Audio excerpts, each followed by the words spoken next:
Um, cool. Here we are. Very excited today to be on Blab. This is like my day 2 on Blab, even though it says I've been on Blab for like a week. Really, I just yesterday discovered how cool this thing is. So I immediately went to my friend Vicky and I was like, Vicky, do you know about Blab? And she's like, I'm all over Blab. So, and then I listened to one of hers and she's got an audience, and Vicky is just an amazing person. And I'm going to let her talk in a second, but I'm going to give you a little background on how I know Vicky. We both met at World Domination Summits.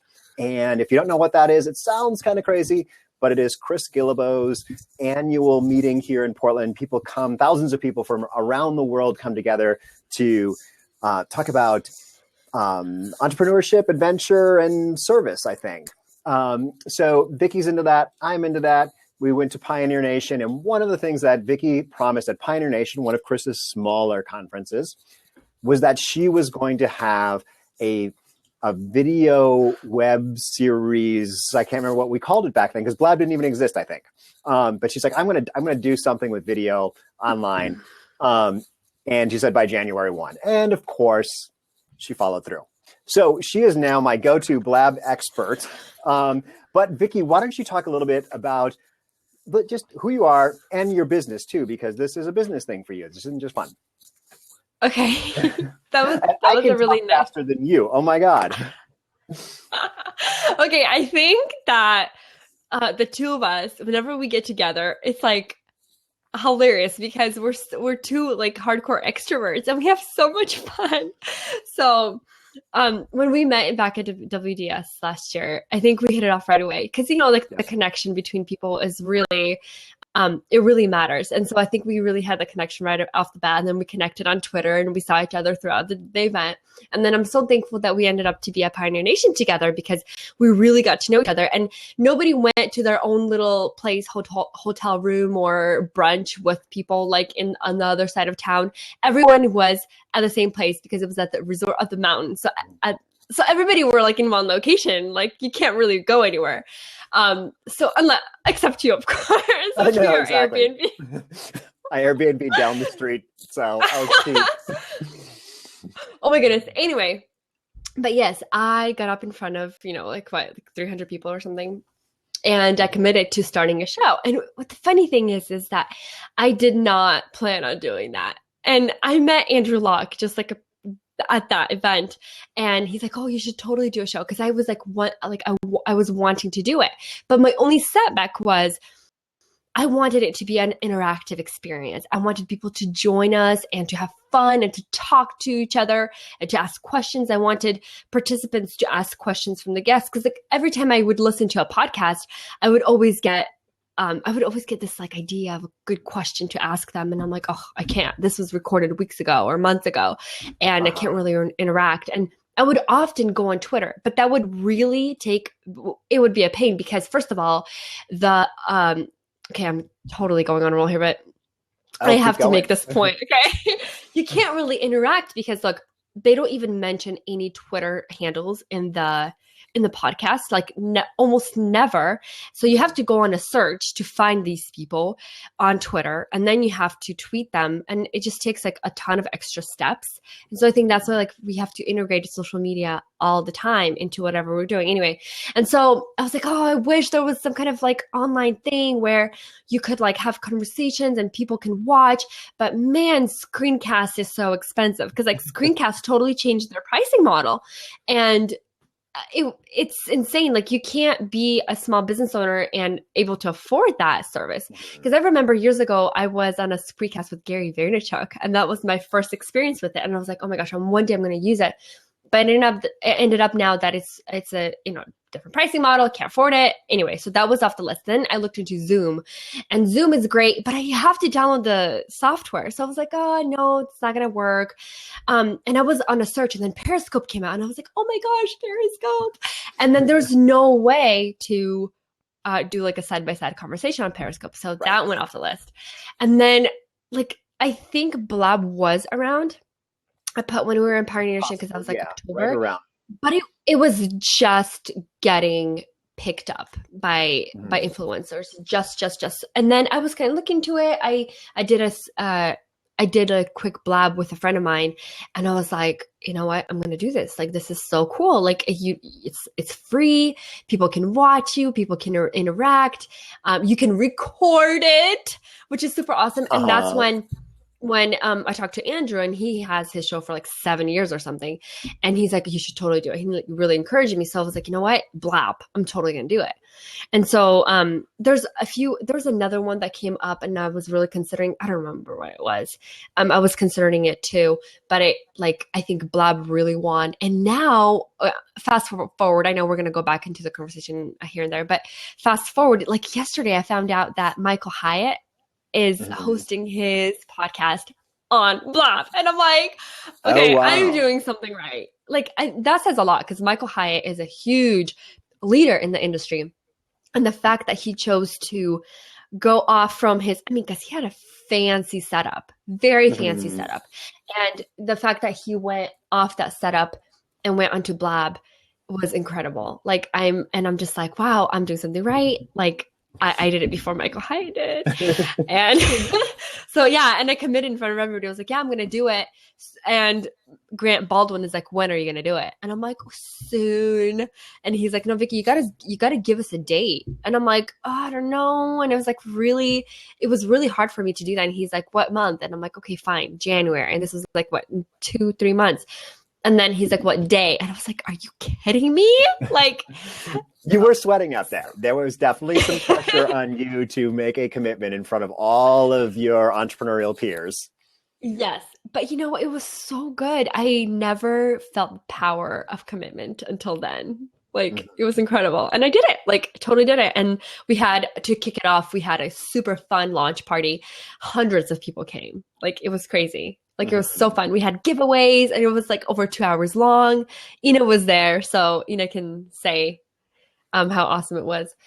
People won books, and Chris signed his books to give away too, which was super cool. And it was just a fun experience. And then every Monday after that, we were doing that. And the thing is, I'm going to let you ask me questions in just a second. But the thing is that I commit to things, but I don't follow through very often, because I'm very spontaneous. I change my mind really quickly. I'm just like all over the place very often. And so when I committed to a live show, I was like, you know what? There's no way back. Like, there's just no way for any excuse whatsoever. And in life, I think that, when we don't make that public commitment, when people are going to be waiting for you online and you're not there, that's like, anyone will do anything to make it through, to make that commitment. Right. And so I feel like I feel like that was really a right choice for me to commit to a live show. So I can't back out of it. Yeah, that's great, because I have my YouTube videos that come out once a week-ish on Tuesdays-ish at 9 a.m.-ish. But it's so easy to not do it. However, if your audience is there, and they always say, yes, people on YouTube come to expect, when you're a subscriber, that you expect that show to show up at 9 a.m. on Tuesday. But it's not live, and it's not interactive, and there's not someone just waiting there for you. So I love that idea. So I'm thinking about doing a lot more of this with my show, is interviewing people on Blab, because you can get that interaction, and I have to do it. So it's pretty exciting for me too. So, but I want to take a step back with you and talk about what your business is, because you had hundreds of people show up for your first Blab. So you had a community before. It's not like you built a community just on Blab. You can tell us about what your business is, and how long has it been around, and how long have you been building that community? That's a really good question. So I started building the community, Mompreneur community, back in February of last year. So it's been a year now. Oh, wow. Okay.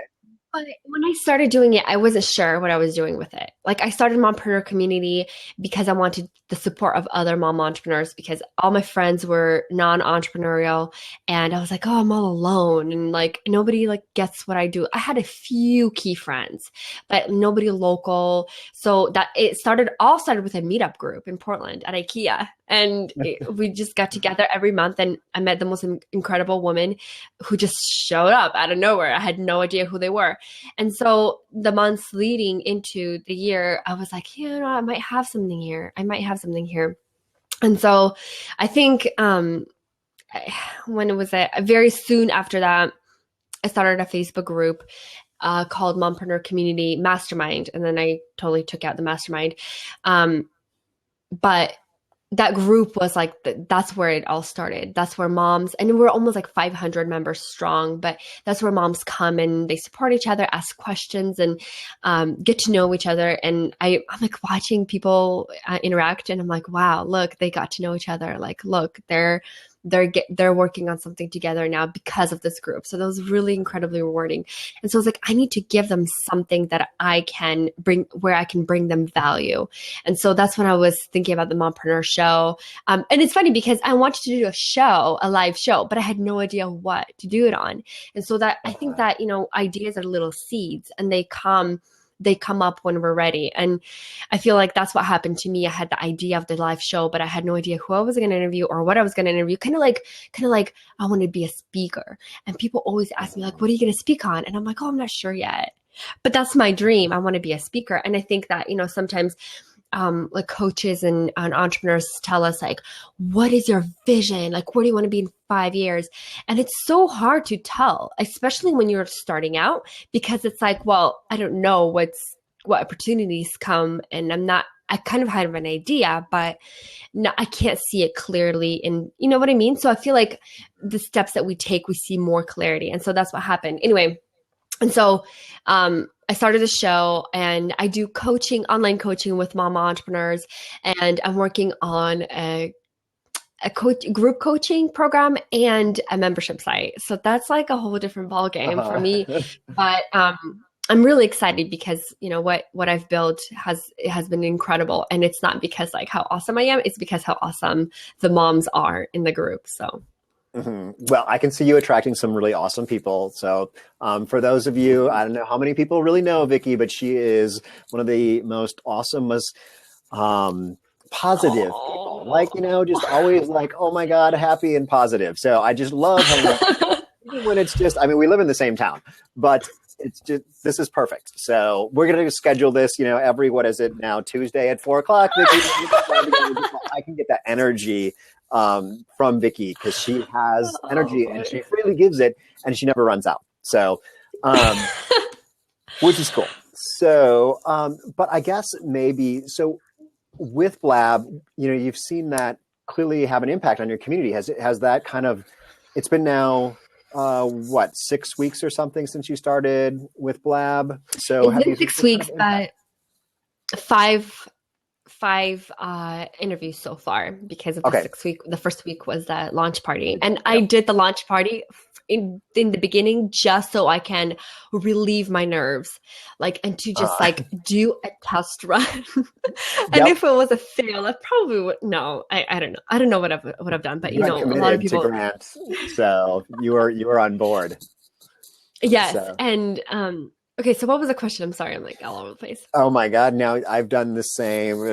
Actually, okay, let me tell you how I started. And like, I'm totally spilling all my secrets on how I did this, because I don't think I ever talked about this. So the way that I started the show was obviously months in advance. Mm-hmm. So at Pioneer Nation, I sat down with Andrew Locke from Help My Business, and we wrote out the steps that I need to take before starting the show. And which was such a blessing. Like, I mean, who does that, right? Like sits down and gives you a coaching session. And so one of the things that he told me, he's like, make a list of all the people that you want to interview. And to be honest, it was so weird, but I could not understand the full reason why I'm doing the list, why I'm making that list. And I think he said like 100 mompreneurs, influential mompreneurs. I need to create that list. And I remember asking him like, what's the point of this list? And he's like, just do it. These are potential people that you will potentially interview. And like, for some reason, Brighton, this is so weird, but for some reason it's so unclear sometimes that like I'm looking back, I'm like, really, Vicky, really? But sometimes it's true. Like it's so unclear. That's what's so helpful to have that coach and mentor that tells you like, just do it, just trust me, just do it, you know? Yeah. And so I came up with that list. And I started building relationships with those people, you know, through social media, through online, through email, through like just things like that. And then I went through and I was like, okay, who do I really know right now? Who do I really have that relationship with where I could ask them to come on my show? And I went down the list and I picked, I think it was 6 people, 6 mom entrepreneurs who are very successful in what they're doing and who I really looked up to. So now this wasn't just like random people. I just, you know, whatever, whoever will come, I'll interview. No, this is very strategic. Like I wanted to make sure that they align with my values. I want to make sure that what they're doing isn't scammy or sleazy. I want to make sure that they're honest, you know, like really sweet mamas who I really love and respect. And so in December like 1st or 2nd, I sat down and made videos for every single mom that I was going to ask to come on my show. And I remember we talked about this. Yes, we did talk about it. I remember this. So I'm not going to talk about the specifics. So I will maintain the one secret. No. I can like totally say this. I mean, I just like I said, you know, hey, this is Vicky. And the thing is that all of them obviously knew who Vicky Lyashenko was, but they didn't know me well enough to give me their free time in a sense. And so I think that, and then like, who's this? What is this mompreneur community? Like, is this even going to even happen? I mean, zero episodes, 0 everything. And the community was fairly early on. I mean, it was fairly small. And so for them to take that chance on me, I thought, you know, I had to do something special for them, like as a video, you know, like in a video, it had to have some weight. The invitation had to have some weight. So I did the video. It was quick 2-minute video. I explained what it was and it was going to be on Blab and it freaked some people out. Shouldn't have done that. But anyway, and 5 of them said yes. I think I pitched 7 and 5 of them said yes. Something like that. I have all the numbers in somewhere there. But anyway, and so, and some of them who didn't, there's one who didn't reply because she has a crazy like situation right now, remodeling, whatever. But anyway, and all of them said yes. And as soon as they said yes, I already had like all my stuff written out. I've never been this organized before in my whole entire life. So I emailed them like an email saying, I'm so excited. I'm so happy. Here's the link to my calendar. And my calendar is simply my favorite online tool called Calendly. Okay. Calend.ly or something. Just Google Calendly. Anyway, it's incredibly amazing. And what I did, you can set up like different times and days that you have open and then people can come on and schedule. And so I opened January every Monday at 10 a.m. Just that's the only day that was open. And then up to, I think it was February 15th. So that was what, 5, I think, or 6? 5 or 6. Anyway, 5 or 6. And I made sure that there was enough slots for how many people that I said yes, just because I didn't want them to schedule too far in advance. So I only had that window open. And when I emailed them, I said, hey, make sure you do this ASAP because I'm sending this to other people and I want to make sure you get the good day, a day that works best for you, you know? Yep. And so a lot of them like scheduled like the first one, which is so incredible. I was like, what? Like they scheduled the first day? That's crazy because like I can't believe they're taking this chance on me. Anyway, but it worked really great. They got scheduled and I had like reminders pop up on my phone and my calendar, like, okay, a week prior to the interview, I have to send out a huge like, hey, this is what we're doing.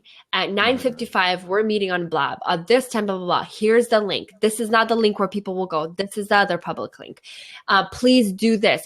Make sure you have audio, like video. Okay. And so like all these, it was like a huge email with all the details that they need to know. And then I asked them for their address.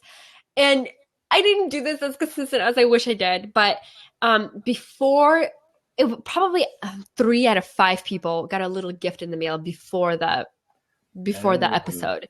I mean, you know how like bribing is like, no, bribing's so bad. bribing works. Uh-huh. Okay.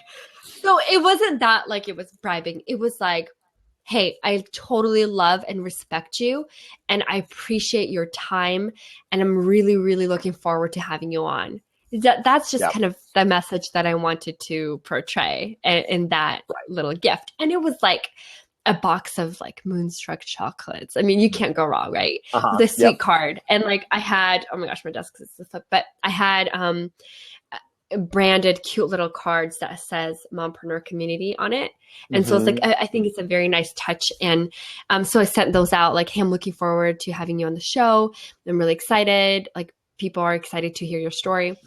And then, so I did that and people really responded, and so not ever, so I didn't require any of my guests to share the blab, just because I felt like, and it's like my own limiting beliefs, but I felt like I could not ask for yet another thing from them. Do you know what I mean? Like, I feel like I already asked enough from them, but moving on, I totally will, like, hey, please share, like, because I'm like more confident in what I'm doing. And I know that the show is not just going to end one day. I mean, and not only please share, like, but please share. Here's your link. Here's your Facebook post. Here's your Twitter, like here's some examples. I found that is incredibly helpful for people because they want to cut and paste. Everyone's got a lot going on. Exactly. And I did. So when we did the launch party, I did send my future guests an email saying, hey, so we're launching the Mompreneur Show.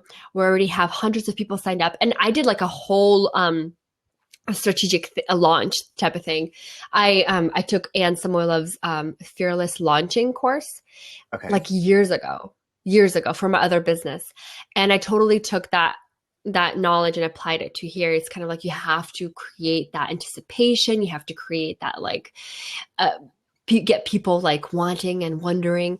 And so I created a list of people and I started like posting on my group, posting on my Facebook page, posting it on Instagram and talking about it, and posting photos of the people that I'm going to interview and going to where their audience are, which is like really important. Yep.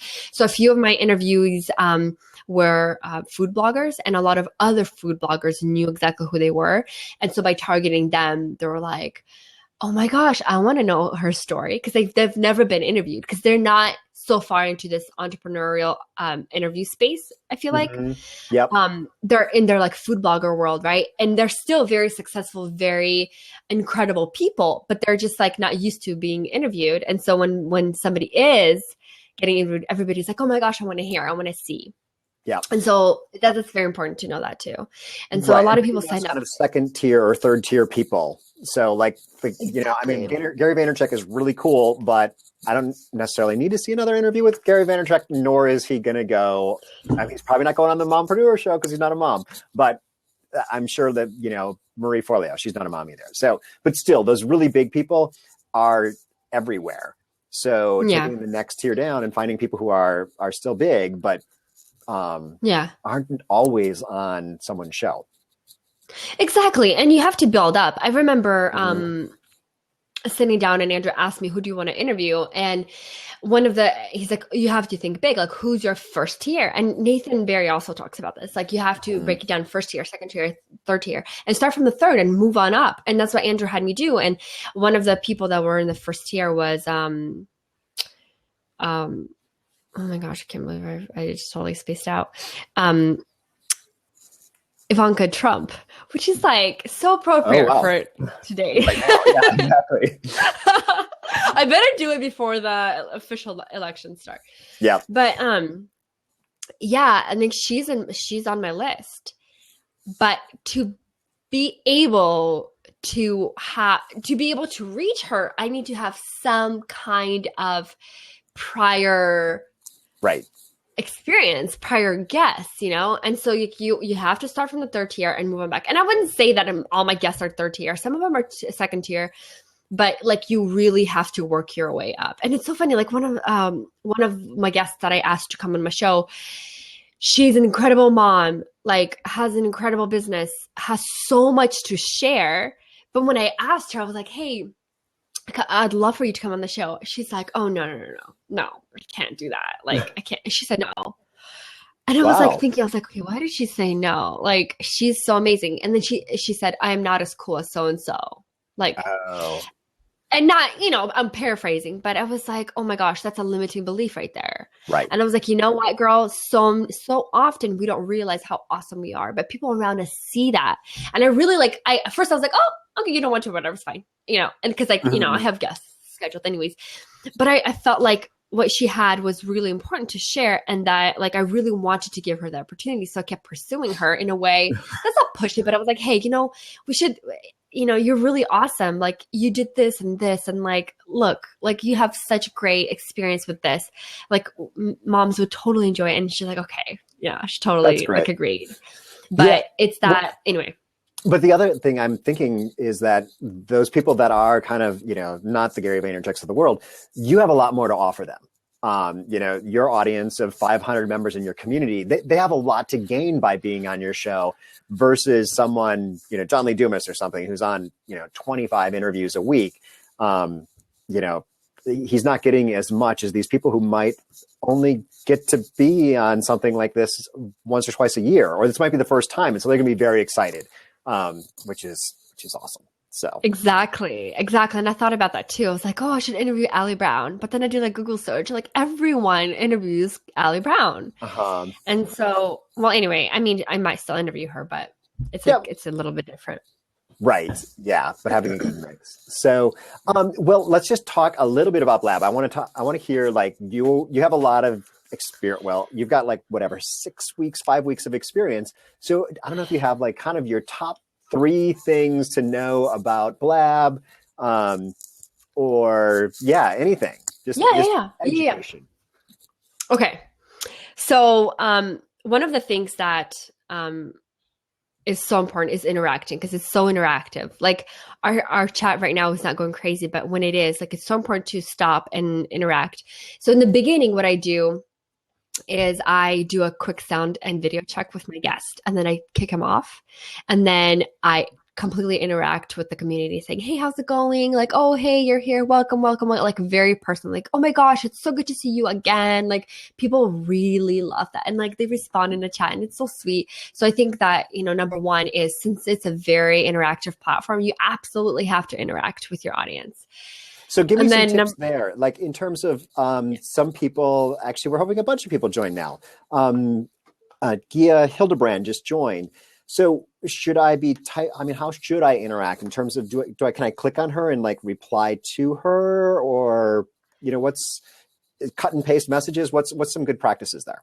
Okay. So whenever a person joins for the very first time, you'll have a little, almost a box of, I think it's a yellow box that says, so-and-so just joined, welcome them. But I think it's only the very first time that they joined your Blab, any Blab in the past. It's the very first time they've ever joined you. And then you can literally press a button that says, welcome them. And Blab generates automatic messages hey there, welcome, or generated messages, which is really fun and personal. Or what I do is just go down the list and I just star people. I just give them stars. You know how do you see what I'm doing? Everybody has a little star by them when you hover over their name a little bit. So it's interesting. So one of the things, just so you know, is it looks like you're on audio only right now, but we're still talking. Okay. Or am I so again, on audio only? So what happens is the Blab very often kicks us off just like that. That's only happening for us. Okay. So for me, I see you right now. Okay. So again, dynamic speaking, who is this gentleman over here? Ian. Hi, Ian. So Ian is, he can see us. I can see us. So it just happens here and there. I think it's very random where people will just not get the audio, but there's always audio.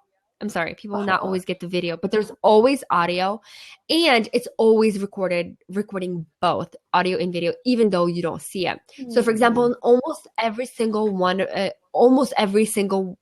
of my interviews, the video gets turned off completely, and it's kind of awkward sometimes. You're just really talking to a green dot. You can't see yourself. You can't see how you look. You can't see the other person, but in my experience, everything looks great. It's just the audio kind of, I just kind of think Blab is trying to conserve the energy as far as the internet goes, and is only turning on, like you don't see it on your end, which is really weird. There's not enough information about that just because Blab is so new. I mean, yeah, it's been months, but it's so new. She may have gone to audio only because Blab changed Twitter for branding policy for work, but it won't change here. Huh, that's interesting.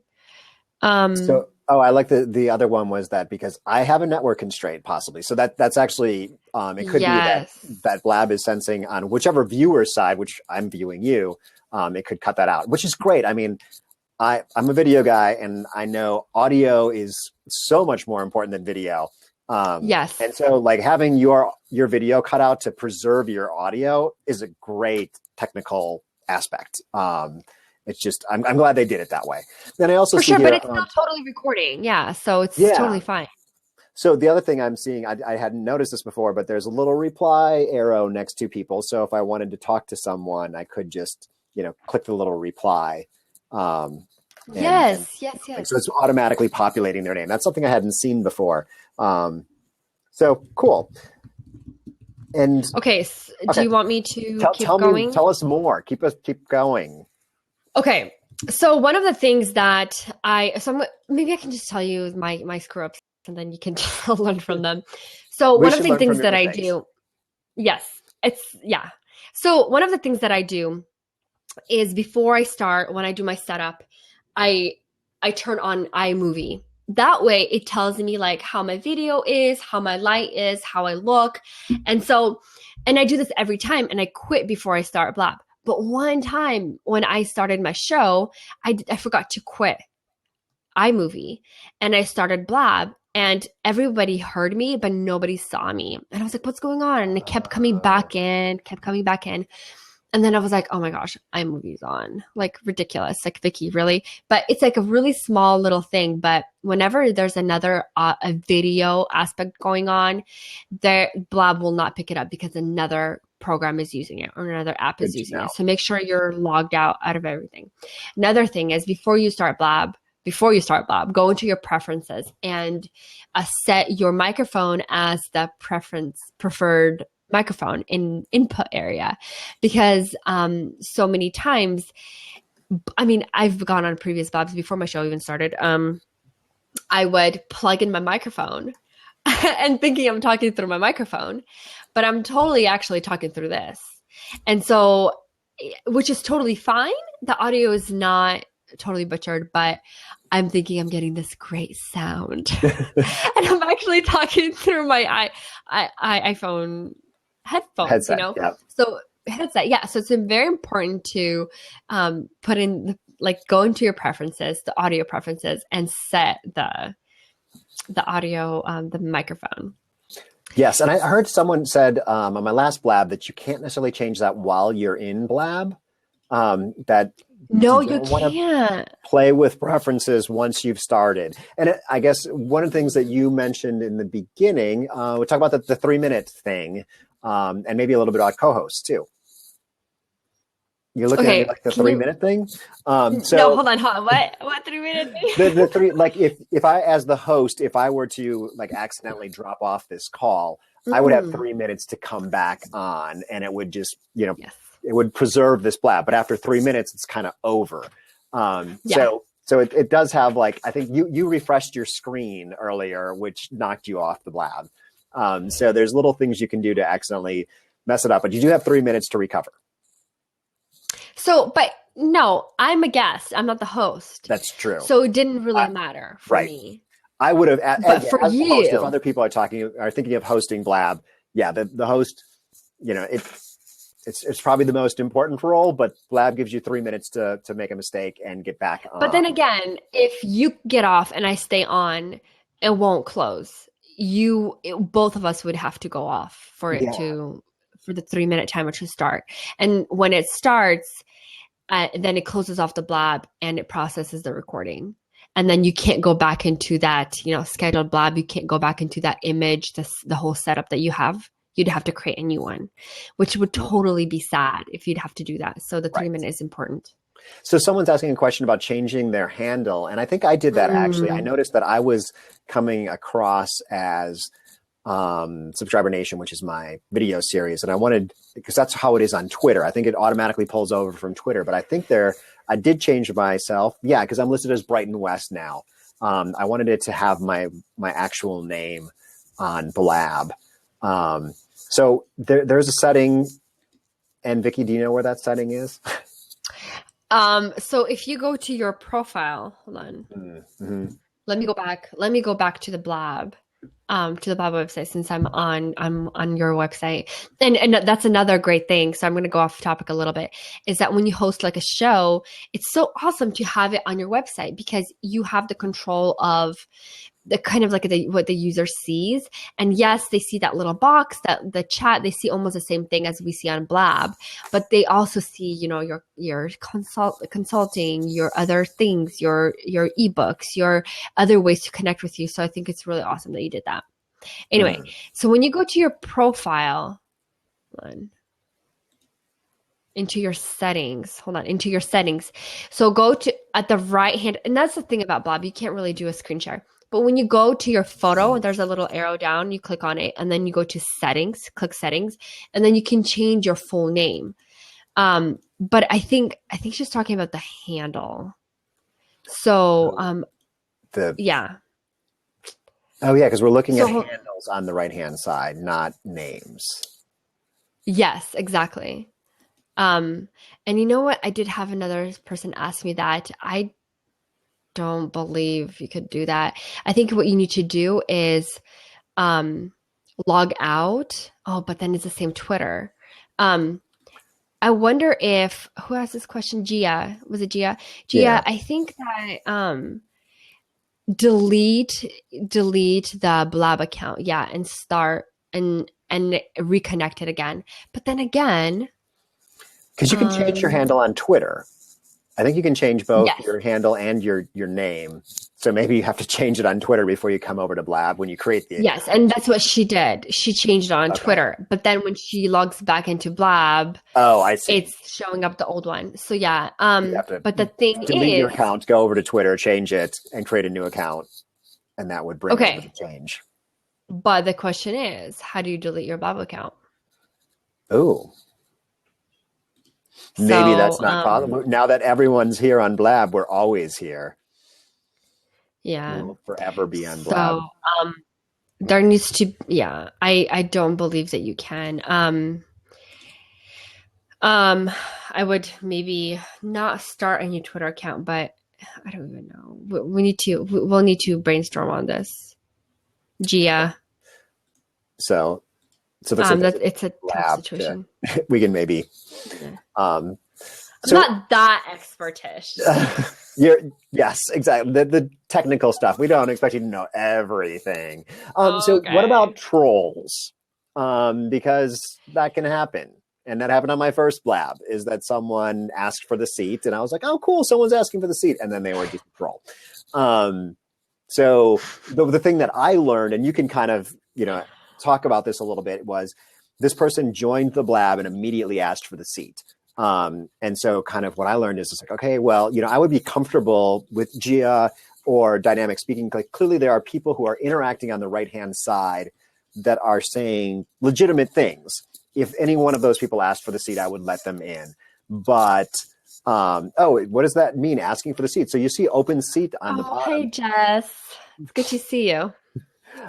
So yeah, on the bottom of your screen below us, you should see open seat, and anyone can click on that. Maybe it says something different on your side, but you can click on that and ask to call. Oh, it says call in. There we go. Thank you. Dynamically speaking.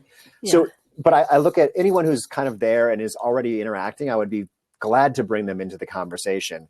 But when someone just popped in and immediately asked, they were a troll. So it's also good as an audience member of a Blab to kind of establish that you're part of the audience and that you are a legitimate part of the audience before you want to jump into a seat, because if they don't know you, you might not make it in.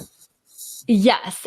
But also when there's a person who comes in on Blab, like I had a lot of people join our launch party, our other Blabs, and they've never been on Blab before. So they're like, They don't okay, know the so comment. in order for me to like sign in, I need to call in. And so like I get all these people calling in. It's hilarious. But it's also like, it's because they just don't know. Like they don't realize that they're calling in to be on air. They don't realize it because they've never used Blab, and maybe even those who are not very tech savvy, they're like, oh, I'm joining a Blab. Okay, call in, you know? And so I think that, you know, we have to be a little more understanding to the newbies. But also like when we're doing like, okay, call in, we need to be like, hey, if you have a question on whatever, like call in. Like I know Michael Hyatt did that on his Blab, and they had like legit people call in. And so, and I feel like the trolls, they kind of lose their power when there's a community of people talking. So you know what I mean? Like they don't feel that power if there's like a ton of people already in there and they're like this troll that comes in and wants to like just crash the party. It takes that power away from them when they see that interaction. So well, yeah, we had a go ahead. Oh, as the host, it's really, I mean, it was very easy to just check the Xbox and that person was gone. So it's not difficult at all to deal with, but I just thought I'd ask about that because it wasn't something I thought of until I'm like, oh my God, someone wants the seat. Oh, they're cool. Yay! Oh, okay. They just want to scream and yell. So,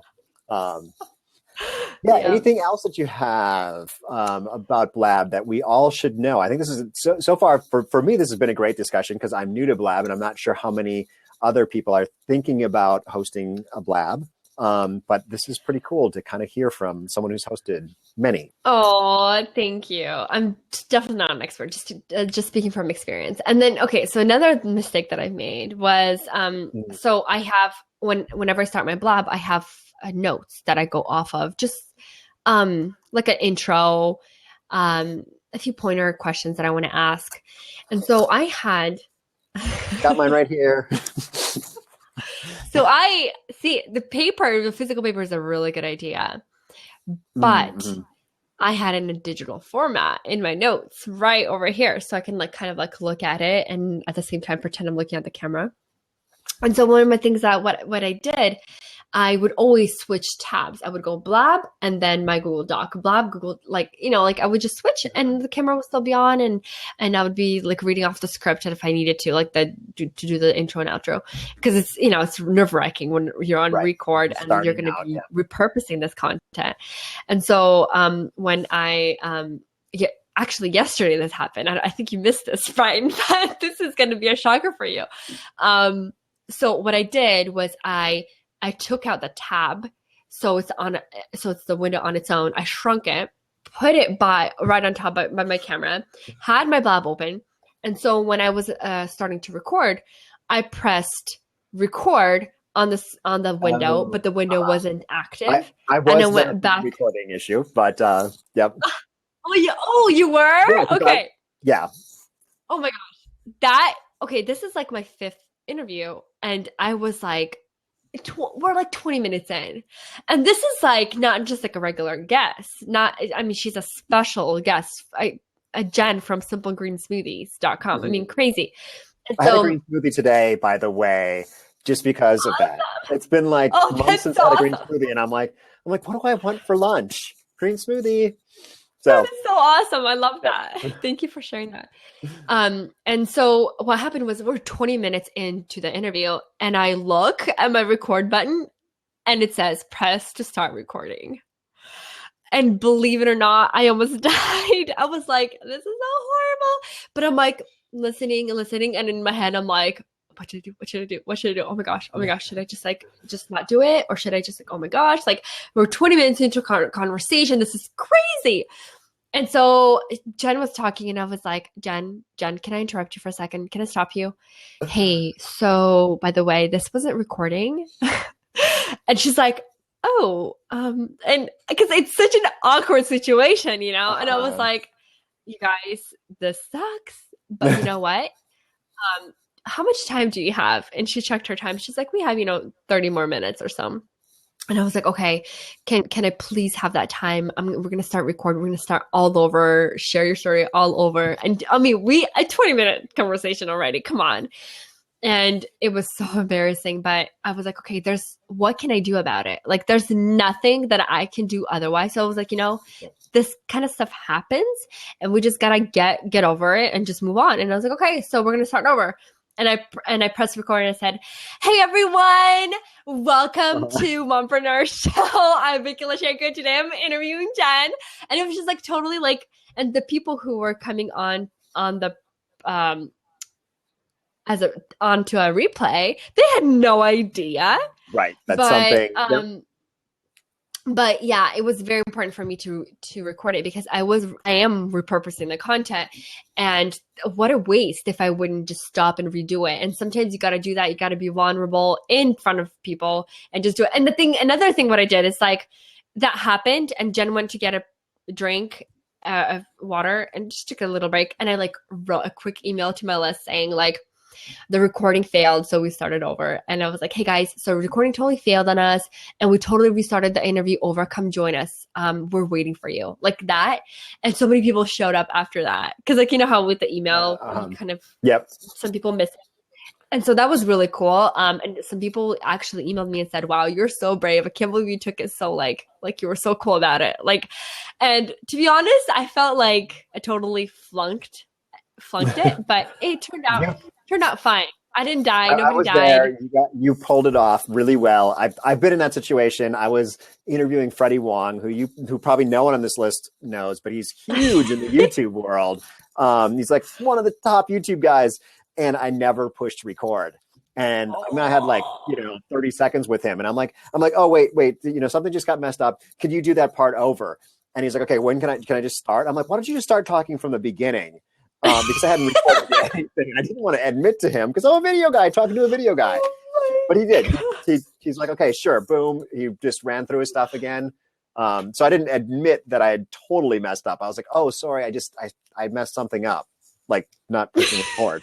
So, well, we did have a question here about co-hosts. And that's definitely, I think, not only having a co-host to help manage the comments and help manage as people join, or make comments, having someone who can kind of help out there, but also having someone who can control the seat. And so maybe you can talk about the value. I don't know if you have had a co-host. Maybe you haven't. But like I know there's people that have like a special person that co-hosts with them. They're more called like an assistant. I would say they're not really co-hosting, but they are replying in your name or your team's name. And I always thought, I was like, wow, that's fancy to have somebody come over and help you with that. That's awesome. But to be honest, like I honestly think there's no need, like, because Blab is such a interactive platform. There's no need to be perfect here. There's no need to have like this whole setup and everything. I think we should just be ourselves and like reply to comments as we go. But before I started the show, I was like, okay, oh my gosh, my first episode. And I asked my sister to come and help me. And my sister is very entrepreneurial. She knows all this, stuff like that. So I scheduled a time with her. She's going to come before, but the first Monday was like January 11th or something. We had a huge snowstorm in Portland. Mm-hmm. And my sister lived like somewhere on a hill. She could not get out of her house. So it was like, I guess it's just me today. There's nobody going to help me like answer questions or make sure every comment gets answered. And so, but I was like, oh my gosh, I kind of start freaking out. What am I going to do? But you know what? It went totally well. Hundreds of people were on. But you have to also remember, not everyone interacts. Not everyone comments. Mm-hmm. So I think like, I think it's not necessary. By the way, like you ask really great questions, Ian. You are awesome. I wanted to give a shout out to Gia. You're so awesome for being so interactive and like in the comments. Thank you so much. Jess, you're so sweet for telling me that I handled the whole mess up well, because you were totally there. And I'm so thankful that you were there. And I really appreciate your kind words. And do you want to take Gia's questions? What are your predictions for the future of Blab? Yes, go for it. Do you have a prediction? I totally don't, but let's see what comes out of my mouth. Okay. For sure. So I think that Blab is here to stay, in my opinion, just because things like Ustream and Screencast, they totally stuck around. They're still active platforms. They have changed their pricing model. So we don't know if Blab will continue to stay free or it'll have some kind of ad platform or something like that. But I think that it's here for good, just because there are people that are really taking advantage of it and jumping on it. Like, I mean, this is not just like people who are like fiddling around and playing around and just like doing this for fun. I mean, there are people who have insane businesses. I mean, huge businesses, and then they build their community or bring their community over on Blab to nurture it and to bring value to it. So I really think, looking at how many people are using it and looking what kind of people are taking advantage of Blab, I think it's here to stay. And I think it will evolve as a platform, just like Facebook did, and just like, YouTube did and Twitter did with their whole ad platform and stuff. But I think I'm not Gary Vaynerchuk. I can't really say like, oh, this is what's going to happen. And he does that, and he's always right. He's a very strong visionary. I am very visionary as well, but not in this area. So I'm the only person on the social team that uses it. Well, Gia, you are so ahead of the game, and T-Mobile is so lucky to have you, seriously, because every single company needs a person who's ahead of the curve and who's into this kind of techie stuff, who can really take the company and push it forward or pull it forward. So you're doing a really good job. Yeah, and I think my thought is, because I'm a YouTube guy, Google's going to buy Blab. I think it's just like Facebook and YouTube are just fighting it out, and Facebook now has Facebook Live, and YouTube Live was never really user friendly. And Google Hangouts and all those kind of things, like this is such a more friendly version of what Google Hangouts should have been. So I have a feeling that we're looking at, we might be calling this thing Google Hangouts in the future instead of Blab. I'm sure someone's going to buy it and integrate it into something. And I have a feeling it's going to be Google, because they already have YouTube and they already have Google Hangouts that just don't work as well as this. You know what? That is such an interesting prediction. I would have never thought of that. And, Brighton, if you are right, like coffee's on me. Seriously. Okay. No, that's amazing. No, that's incredibly amazing. And now that you say it, like it totally could happen. And the thing is that Google Hangouts was the worst. Like people hired other people to set up their Google Hangouts.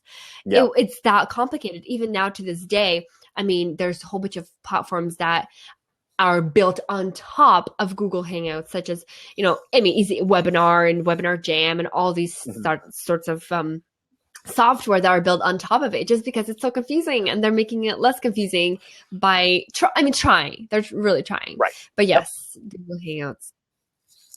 Yes, cool. way clearer than Google Hangouts as well. Yeah, the video is way better.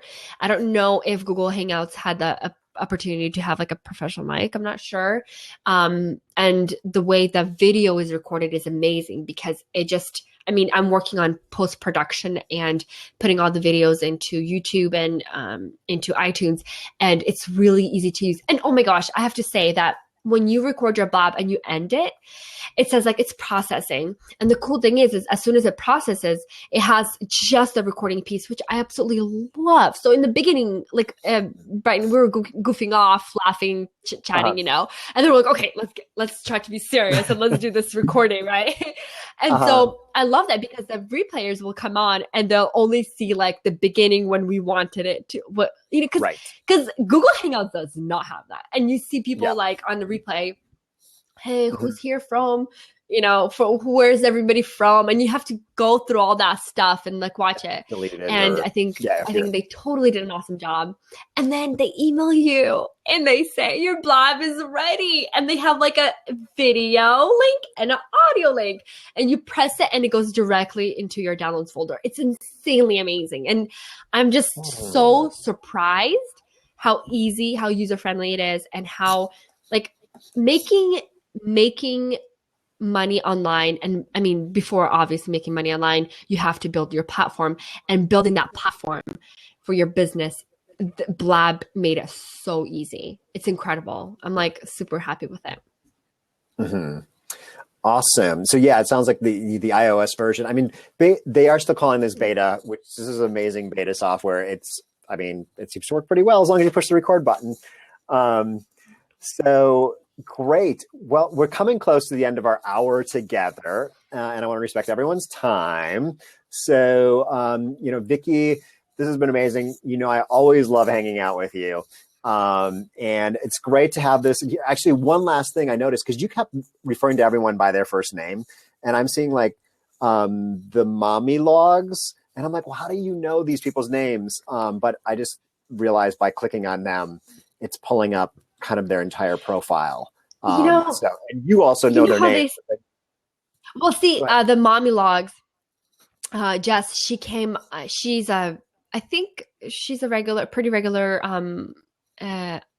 she's a newbie. Okay, I think you were first time on this coming Monday, and I recognize her from our show, and so I remember I asked her name, or I looked on her name, but the person's favorite word is their name, and so I think that, and it's so true. When I'm on Blab or when I'm on Periscope, and people are like, "Oh, Vicky said this," and I'm just like, "Yes, that's me!" Like I get so excited, and so I feel like, even, maybe, I don't think Jess reacted that way, but I think it's really nice for somebody to acknowledge and, say, welcome Jess by your first name. And so sometimes, like, for example, let's say, Gia, you have your name on there, which is great. Oh, that's so funny, Jess. Of course you did. So some people have like their business name in their profile as well. So you don't even know their name. And so what I do, I just ask them, I'm like, "Oh, so-and-so, what's your name? Like, I really want to know your name." And sometimes someone just joined in that situation. Slugworth just joined and there's not a name. So Slugworth, what is your name? Would like to give you a shout out. Yes.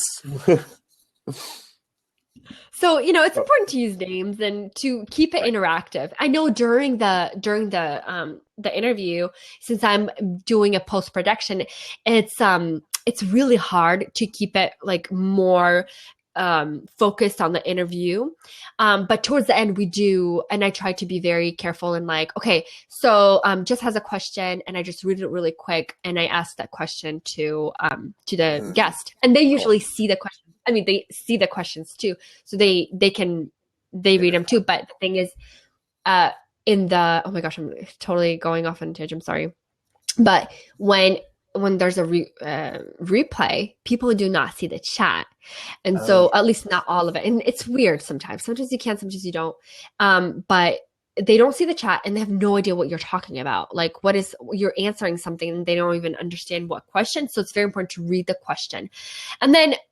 Brighton, I'm sorry. One more thing that I want to say is that when you're doing an interview or when you're talking to someone, it's so important to like just focus on that conversation. Just like literally look in that green dot and just like look in there and have that conversation, even though like I want to, and I, most of the time I looked at you here on the video, but it looks like I'm not interacting. Looks like I'm distracted.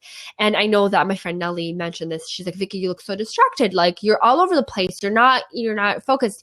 And when this past interview, what happened, we're re-recording recording it, and Jen was talking, and I was like really, really nervous and really distracted.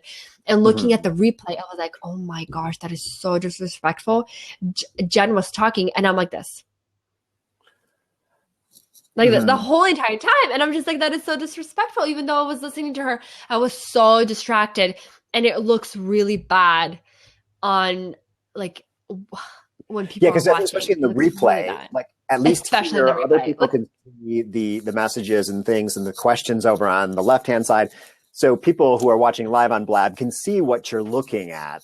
But in the replay, yeah, you look distracted. And that's one thing I noticed. You totally did it. And it's something that I see all the time with people's videos is when they're on video, they want to look down at the screen, looking at themselves or looking at that other person instead of looking directly at the camera. And we're really good at being able to see when someone's looking directly into our eyes. And of course, everyone's eyes are inside my camera right now. So, well, awesome. I am going to wrap this up. Thank you all for joining. This was really cool. I'm just excited about Blab. I'm excited about Vicky. I'm excited about everyone who joined. So I'm definitely going to be doing more of this.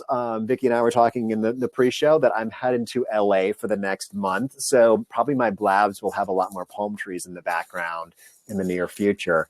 But be sure, if you guys have not yet hosted a blab, it is super easy.